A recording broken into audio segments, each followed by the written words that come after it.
Hello दोस्तों, आज हम सभी लोग फौजदारी रिवीजन यानी आपराधिक पुनरीक्षण, जिसे क्रिमिनल रिवीजन भी कहा जाता है, इसके बारे में समझने का प्रयास करेंगे कि फौजदारी रिवीजन क्या होती है। जितने भी विधि के विद्यार्थी हैं उनके लिए भी ये टॉपिक बहुत महत्वपूर्ण है और इससे समस्त एडवोकेट जो प्रैक्टिस कर रहे हैं, क्रिमिनल मैटर्स में प्रैक्टिस करते हैं, उनको भी कुछ इंपॉर्टेंट केस लॉज के बारे में आज जानकारी देना चाहूँगा। ऐसे इंपॉर्टेंट केस लॉज जिसमें फौजदारी रिवीजन के बारे में उनके कॉन्सेप्ट और ज़्यादा क्लियर होंगे। तो आज के इस वीडियो लेक्चर में हम लोग समझेंगे कि ये फौजदारी रिवीजन होती क्या है, यानी आपराधिक पुनरीक्षण क्या होता है, क्रिमिनल रिवीजन क्या होती है, कौन से कानून के और कौन से उपबंध में इसके बारे में प्रावधान रखा गया है, कब क्रिमिनल रिवीजन की जाती है, कौन से मामले अंतर्वर्ती आदेश होते हैं या नहीं होती है, यानी किन मामलों की, किन आदेशों की रिवीजन होगी और किन आदेशों की रिवीजन नहीं होती है, इसके बारे में टाइम पीरियड कितना होता है, परिसीमा क्या होती है, सारी बातें आज हम लोग समझने का प्रयास करेंगे। आप सभी का स्वागत है यूट्यूब चैनल लॉ इजी में, और इस कानून में हम आसान भाषा में कानून को समझने का प्रयास करते हैं। इसी श्रृंखला में आज हम सभी लोग फौजदारी रिवीजन के बारे में समझेंगे, जिसे आपराधिक रिवीजन कहते हैं। तो आज का टॉपिक है क्रिमिनल रिवीजन, जिसे इंग्लिश में क्रिमिनल रिवीजन कहा जाता है, यानी एक अपील की भांति जिन मामलों में अपीलें नहीं होती उन मामलों में रिवीजन होती है, जैसे आपराधिक पुनरीक्षण या दांडिक पुनरीक्षण कहते हैं। इसको फौजदारी रिवीजन के नाम से भी पुकारा जाता है। तो सबसे पहले ये रिवीजन होती क्या है, इसको जरा हम समझ लेते हैं। हम सभी जानते हैं कि क्रिमिनल मामला जब चलता है, जब कोई आपराधिक प्रकरण की सुनवाई होती है, तो मजिस्ट्रेट या दंडाधिकारी द्वारा निर्णय दिए जाते हैं। और मजिस्ट्रेट और दंडाधिकारी जब कोई निर्णय देते हैं तो उस निर्णय की वैधता को आप चैलेंज कर सकते हो। उस निर्णय से यदि आप असंतुष्ट हो तो उससे वरिष्ठ कोर्ट में जाकर उसको आप चैलेंज कर सकते हो, यानी उसको चुनौती दे सकते हो। इस प्रक्रिया को अपील कहा जाता है, और ये अपील का अधिकार भी वैधानिक अधिकार है। ठीक इसी प्रकार रिवीजन भी एक वैधानिक अधिकार है। जिन मामलों में अपीलें नहीं होती हैं उन मामलों में आप रिवीजन कर सकते हैं। अब किन मामलों में अपील नहीं होती है, मामला अभी पूरी तरीके से निपटा नहीं है। जब पूरा निर्णय सुना दिया जाता है, मजिस्ट्रेट या दंडाधिकारी द्वारा फैसला पूरा सुना दिया गया है, अब मजिस्ट्रेट के पास में और कोई काम नहीं बचा है, उन्होंने अंतिम फैसला सुना दिया है, तो उस अंतिम फैसले को जजमेंट कहा जाता है। जजमेंट यानी निर्णय कहा जाता है, और इस निर्णय के खिलाफ आप अपील कर सकते हैं। और धारा 376 सीआरपीसी में बताया गया कि कुछ मामलों में अपीलें नहीं होती है, बाकी नॉर्मली अधिकांश मामलों में अपीलें होती है, और अपील का अधिकार एक वैधानिक अधिकार होता है। लेकिन मजिस्ट्रेट के सामने यानी दंडाधिकारी के सामने अनेक बार प्रकरण चलते दौरान बीच बीच में एक आदेश पारित किए जाते रहते हैं, यानी अभी मामला पूरा निपटा नहीं है, निर्णय नहीं हुआ है, लेकिन बीच में एक आदेश आया है। जैसे मैं आपके सामने दो तीन एक उदाहरण रखता हूं। जैसे एक व्यक्ति के ऊपर एलिगेशन है कि उसने चोरी की और वो व्यक्ति अभी जेल में है। इस दौरान मान लीजिए जमानत का आदेश हुआ है, तो जमानत का आदेश एक फाइनल जजमेंट नहीं है, एक बीच में दिया गया एक आदेश है। संपत्ति की सुपुर्दगी से संबंधित यदि कोई आदेश दिया गया है तो यह भी एक प्रकार का आदेश है, ये निर्णय नहीं है।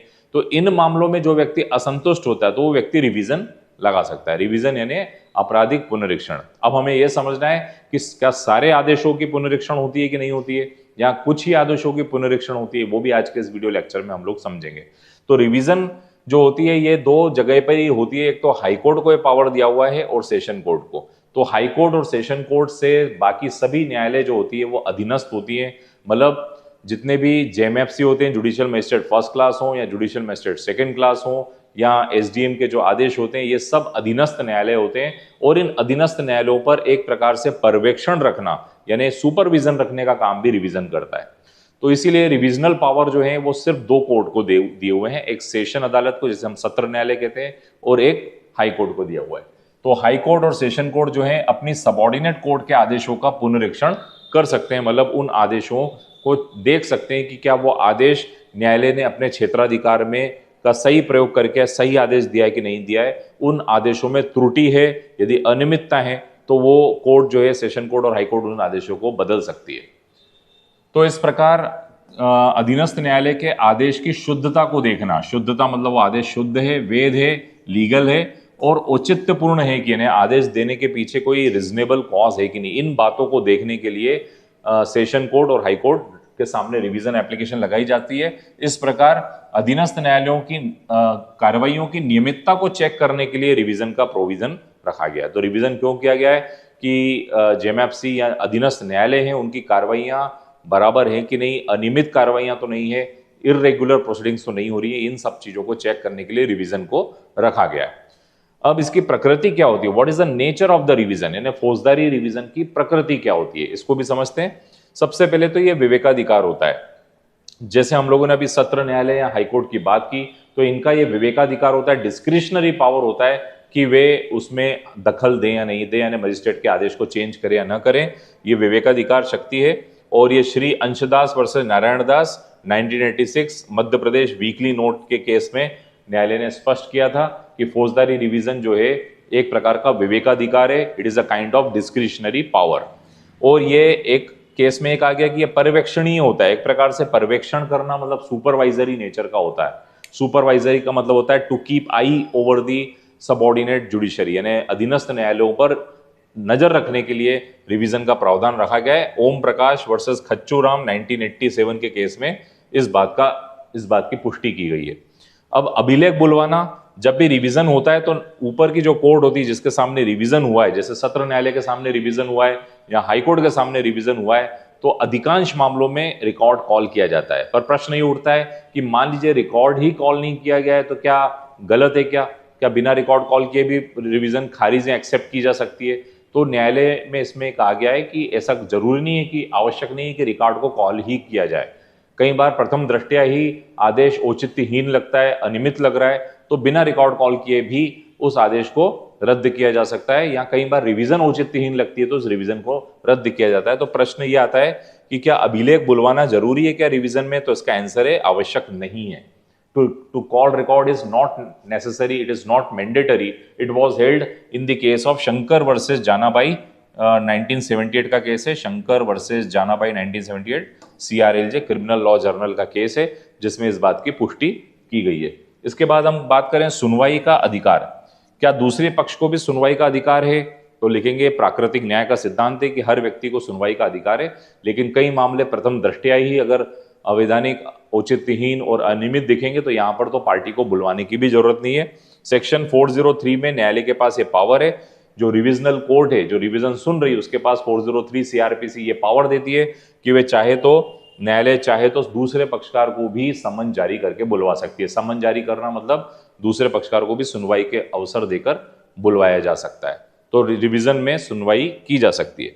अब प्रश्न आता है कि किन मामलों की रिवीजन होगी, कौन कौन से अंतर्वर्ती आदेश, ऐसे आदेश भी होते हैं जिनकी रिवीजन नहीं होती है। तो आज हम लोग समझेंगे ऐसे अनेक आदेश होते हैं जिनकी रिवीजन नहीं होती है। सबसे पहले जमानत आदेश। जमानत आदेश के लिए कोई रिवीजन नहीं होती है। हम सभी लोगों ने जमानत संबंधित प्रावधान पढ़े।